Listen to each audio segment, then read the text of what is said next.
Hey everyone, welcome to this live stream. So today's topic is on can people change, and I'm talking about specifically marriage, right? Your relationship with your spouse. Now, all of my content is mainly for women, so I'm gonna talk as if I am talking directly to you as a wife or partner, and what to do if you feel somewhat stuck in a relationship that you care about and you want to make it work, but there's stuff going on in your relationship. And just to give you some reassurance, because I've never done a video like this before, it's pretty raw, and I had like 3 topics on a Sunday. Like, guys, if you watch the replay, let me know as well, okay? And anytime you want to reach out about this, just reach out, okay? If I don't get back to you straight away, I will get back to you at some point. You know, I'm either on coaching calls, or I'm with the kids, or I'm meditating, whatever it is, but I will get back to you because I'm really passionate about this subject specifically. So when you love someone, obviously you're in a relationship, marriage, and there's habits that are going on, you know, there's such behaviours that probably both of you are displaying that are probably problematic, okay? I'm using words here that are very light, okay? And you may have people around you that say, oh, he's never going to change, you know, leave the relationship, but you know there's something there that keeps you there going, okay? And, you know, I've been there myself back in 2014, 13, actually when we got, even before that, when we were first married, because I was pretty young. I was 18, 19, and he was 22, 23. We were just transitioning to the next birthday, right? And we were really young, so we were always like arguing. Not always, but like every week there would be an argument, right? And there would be you know, if there wasn't a week gone without arguing, it would be strange, okay? And when I look back now, it was 2014 when we started to do self-development and really change. And it's been, 6 years since then? And when we were, as a couple, when we were arguing, there would be family involved because it was an arranged marriage, okay? And for some reason or whatever, you know, you had to blame the parents, you had to blame the family and get involved, and you did this, and, you know, there was none of this take responsibility, right? So we were pretty toxic. When you look at us, you know, when we would fight as a couple, we would argue, we would be really toxic with each other. And at that time, I had, you know, friends of mine at the time would say, oh, Naz, he is never going to change. You know, you're better off without him. And I would hear all these things constantly, you know, if he's behaving like this once, he's going to do it again. And all this stuff was constantly being fed into my ears as well. Okay, so the purpose of this video is, if you're getting the same type of advice by your loved ones, I mean, they do mean well, and they don't obviously mean any harm to you. I know mine didn't at the time, but because I've gone through this, okay, and we have evolved, you know, it's been, like I said, 6 years. We've been married, alhamdulillah, for 14 years. Yeah, 14 and a half. So 14 years? Oh my goodness, that sounds ages ago. And I can tell you, we did change, right? Both of us were pretty traumatized. We had like a lot of stuff going on from childhood that we didn't deal with very well, okay? You know, he was brought up by a single dad. His mom passed away when he was, I think, maybe 9 years old. So there was a lot of negative programming that he had. There was a lot of negative programming that I had. And we both did not know how to overcome our past traumas, how to develop, how to evolve. Because although our behaviours were, when we argued, they were horrible, they were toxic, they were really toxic behaviours. And, you know, they were horrible behaviours. They were not suitable behaviours at all. You would think we hate each other when we argued. Totally. There was always an intention behind that behaviour. The unconscious mind always has a good intention. As crazy as that sounds, there's always a good intention behind that crazy behaviour. Which is why everyone out in this world right now, okay, may you and the guy that's probably murdering people or robbing the bank or robbing people's houses. Every single person thinks they're doing something good. There's always a good intention, and the behaviour is not usually good, okay? But there's always a good intention. Now, a lot of my behaviour came from self-sabotage. Anytime we were happy, you know, I had really low self-worth. So anytime we were happy, I would have to do something to make that week horrible. Like, you know, if there was something exciting going on, I would make sure I'm sabotaging it. Somehow, it was very, very unconscious. It wasn't done directly, consciously. And when I think about it, most of the time it was me that was, triggering these arguments, okay? These toxic behaviours that we both ended up manifesting, okay? So, most of the time it was me, okay? I'm just saying that because that's just from reflection. And for me, it was triggering. Why is things so good? We need to somehow sabotage it. Because growing up, I literally tell you, when I think back, and when I was reflecting before doing this video, there was no time when we had a good event and there wasn't a negative drama going on at the same time. You know, like I used to have this belief that you can't have happiness without being hurt, without some sort of family drama, because you know we were in a big family at the time, extended family, and somehow something would come in and ruin, whether it was a wedding, whether it was anything good would be ruined. And it was like a pattern that always happened in my life, pretty consistently. You know, any excitement would come in with something negative, right? And most of the time anyway. And my escape used to be school kind of friends, and even then it was kind of like there was some sabotage as well there. So that was me, okay? That was me, little trauma going on, repeating the same stuff every single week, and him as well in his own way reacting to me. Now, again, just to go back to this, friends would say he's not going to change to me, okay? And he did change. Both couples have to, and I mean have to, develop and work on their stuff, okay? And I'm talking about people. Now, this is really contradicting, and this is not something I'm going to say to you, everyone's going to be the same.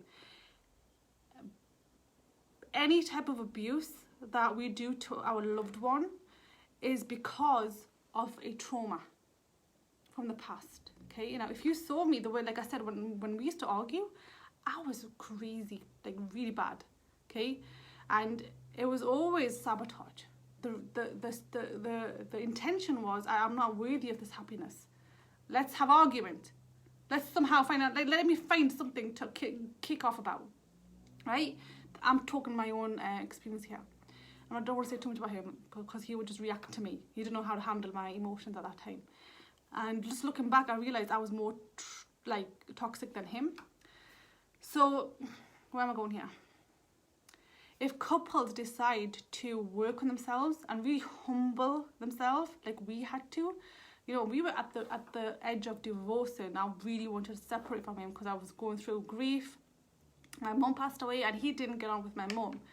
And it was like, you didn't like my mum, I don't like you, I don't want to stay with you. So that was my little excuse to end the relationship back in 2013, hitting on to 2014. And then it was the end of 2014 when we both got a mentor and we both started to work on ourselves, right? Now, you know, he does meditation, he has contact with our mentor, we both got the same mentor. We see our mentor every month or more. If we can, we do. And he meditates every day for 1 to 2 hours. I do meditation plus other things, again, you know, whatever works for me. And it's always about, every time we do something, we reflect, how can we be better, how can we be there for each other more. So we do a lot of reflection. And 6 years gone, we hardly argue, yeah? And if you're in that place where I was 6 years ago, 2014, 13, and before that, as long as the couples are willing to change and evolve and really humble themselves and really see that, yes, I am doing something wrong, and that wrong could be anything, okay? I was going to say anything, literally anything, because people are not their behaviours, Okay, I've had clients that, although I work with just women, there was, there was a lot of stuff going on. Without going into lots of detail, things that would justify separation, totally would justify separation, but they both worked on each other individually. They worked on themselves, and then they worked on the marriage. Okay, if they didn't work on themselves on their marriage, they would have been divorced, separated, and because of a bad habit, because of a bad behavior. I'm talking really extreme stuff here that literally justify separation. Like really bad in terms of the behavior, because people are not their behavior. We can change behavior. Okay, now 6 years on, we've changed our behavior towards each other, and it's naturally done. It's not because of we've got to stay in the marriage because of the kids. We've got to stay in the marriage because of the family with the kids. The intention is because we love each other, and we are willing to reflect and develop and work on our flaws individually, and then we come together as a whole, and then we're able to be flexible now, right? Before it was like, oh, you can't speak English, you can't write in English, I'm not going to stay in this marriage, right? Like that was my little place that I had to be flexible in with him. Okay, now I can easily be flexible in that area. It's not even a huge problem anymore. It is a little inconvenient, of course. I've got to, although we don't have to go to doctors anymore, grateful for that. I would have to be that translator for him and read his letters, right?